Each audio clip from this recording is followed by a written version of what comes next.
Good morning student. आज हम अपने हिंदी व्याकरण के पाठ के अंतर्गत नारा लेखन का अध्ययन करेंगे।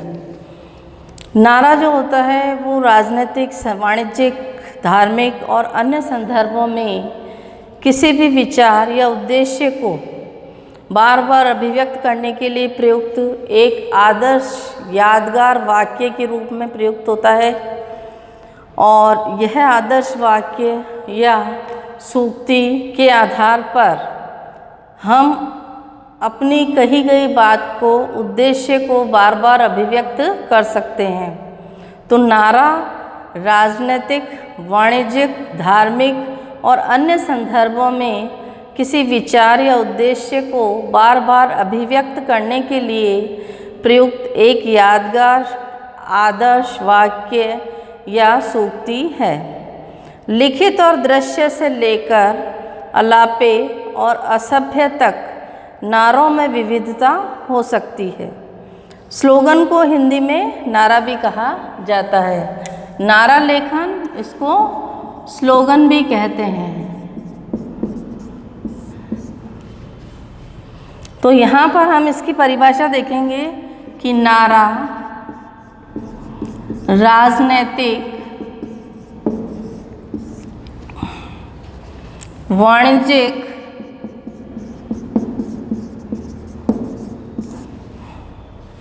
धार्मिक और नारा राजनीतिक, वाणिज्यिक, धार्मिक और अन्य संदर्भों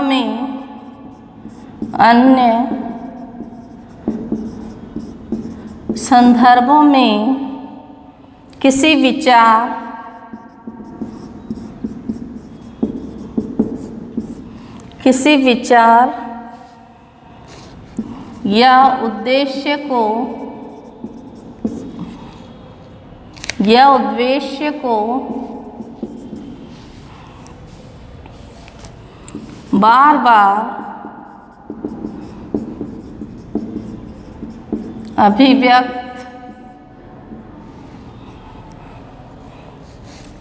या उद्देश्य को बार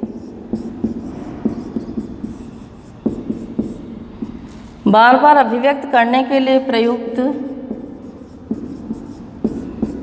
एक यादगार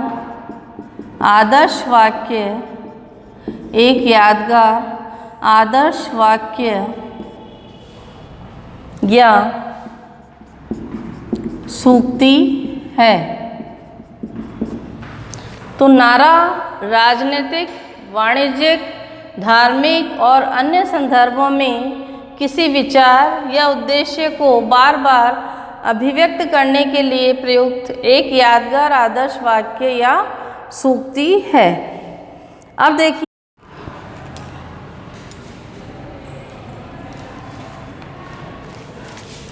नारा लेखन में आगे देखिए, इसकी परिभाषा के रूप में जाने तो सरल शब्दों में कहें तो किसी व्यक्ति, पक्ष, दल के उद्देश्य को अभिव्यक्त करने के लिए लयबद्ध विशेषता बताने वाले, प्रेरणादायक, ऊर्जावान तथा तुकांत युक्त आदर्श विचार जो लोगों को सहज ही अपनी ओर आकर्षित कर लेते हैं और उनके लिए लिखा या बोला जाता है, लोगों को आकर्षित करने के लिए, वही नारा कहलाता है। तो सरल शब्दों में कहें तो शब्दों का ऐसा समूह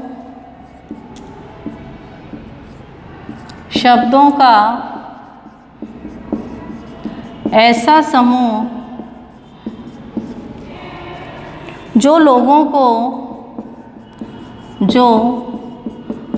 को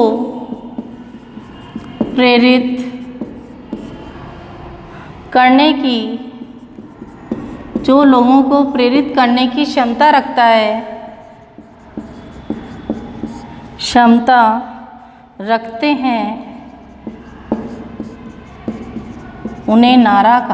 रखते हैं, उन्हें नारा कहा जाता है। शब्दों का ऐसा समूह जो लोगों को प्रेरित करने की क्षमता रखते हैं, उन्हें नारा कहा जाता है।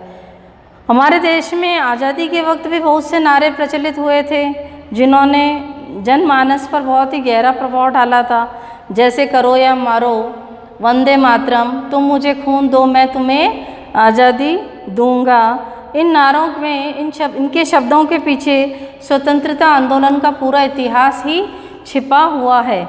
अब देखो बच्चों, नारों के प्रकार में देखिए, नारे कई प्रकार के होते हैं, जैसे धार्मिक भी होते हैं, सामाजिक भी होते हैं और राजनीतिक भी होते हैं, उत्साहवर्धक भी होते हैं, शैक्षिक भी होते हैं, व्यावसायिक भी होते हैं, आध्यात्मिक और प्रेरणात्मक भी होते हैं। अलग अलग क्षेत्र में अलग अलग उद्देश्यों के लिए नारे लिखे जाते हैं।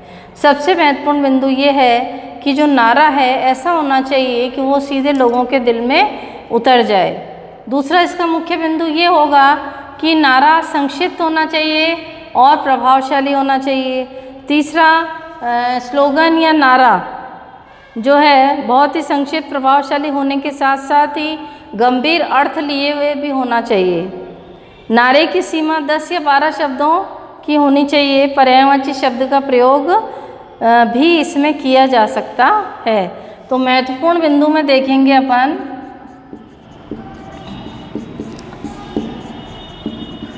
कि नारा या स्लोगन लिखते समय हमें किन किन बातों को ध्यान में रखना चाहिए।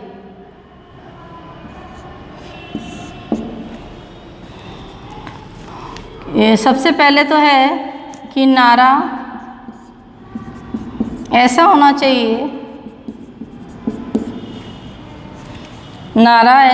चाहिए, जो कि सीधे दिल में उतर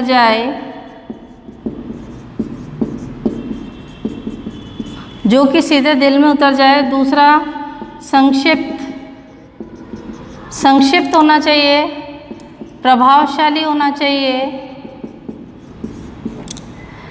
तीसरा देखिए, गंभीर अर्थ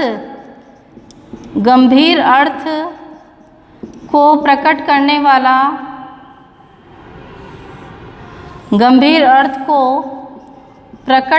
वाला होना चाहिए।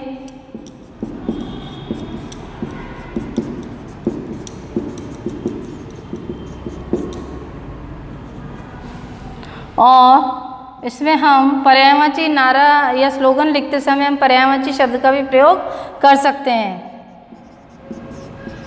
तो पर्यायवाची शब्दों का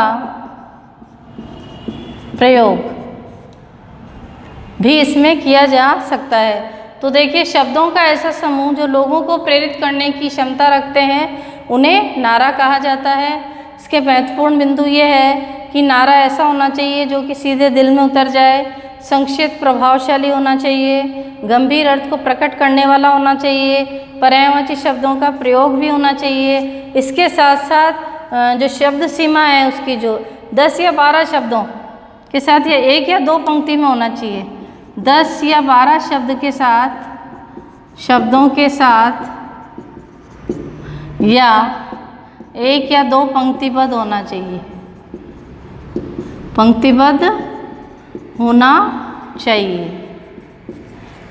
उसके बाद देखिए, इसमें हम कई ऐसे उदाहरण हैं जो हम पढ़ते हैं और सुनते आए हैं कि स्लोगन में ऐसे कई उदाहरण हैं, जैसे बेटी बचाओ बेटी पढ़ाओ।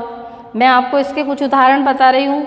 आत्मनिर्भर भारत, समर्थ भारत, पेड़ लगाओ पेड़ बचाओ, स्वराज्य मेरा जन्मसिद्ध अधिकार है और मैं इसे लेकर रहूँगा। ये किसने कहा था? बाल गंगाधर तिलक ने। इसके साथ ही जल है तो जीवन है, हिंदी है भारत की शान, इसे बढ़ाना है, हर दिन हर पल हमको हिंदी दिवस मनाना है। फिर इसके बाद एक और आ सकता है कि पर्यावरण की करोगे तुम रक्षा तभी होगी धरती की सुरक्षा। फिर घर बैठकर करना है हम सभी को यह टास्क, धोते रहना है हाथों को और लगाते रहना है मास्क। छींकते खांसते समय इन बातों का रखें ख्याल, नाक और मुंह को ढकने में रुमाल या टिश्यू का करें इस्तेमाल। तो इस तरह के भी स्लोगन आप देखते हो कि अभी ये कितनी बड़ी महामारी चल रही है और इसके अंतर्गत भी आपको कई ऐसे स्लोगन या नारे सुनने को देखने को मिलते हैं जो जगह जगह पर लिखे हुए रहते हैं कि हमको विशेष सावधानी बरतनी चाहिए और उसके अकॉर्डिंग इसमें कई नारे लिखे रहते हैं। तो सबसे पहले मैं एक दो नारे लिख के बता देती हूँ आपको। और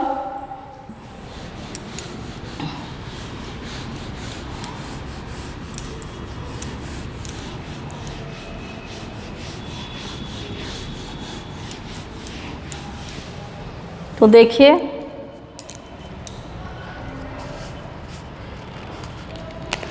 जैसे पहला पर्यावरण,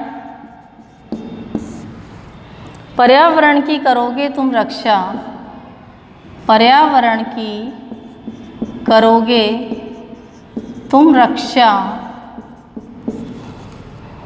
तभी होगी धरती की सुरक्षा। पर्यावरण की करोगे तुम रक्षा, तभी होगी धरती की सुरक्षा। फिर इसके साथ ही देखिए दूसरा, घर बैठकर करना है हम सभी को यह टास्क, घर बैठकर करना है हम सभी को यह टास्क।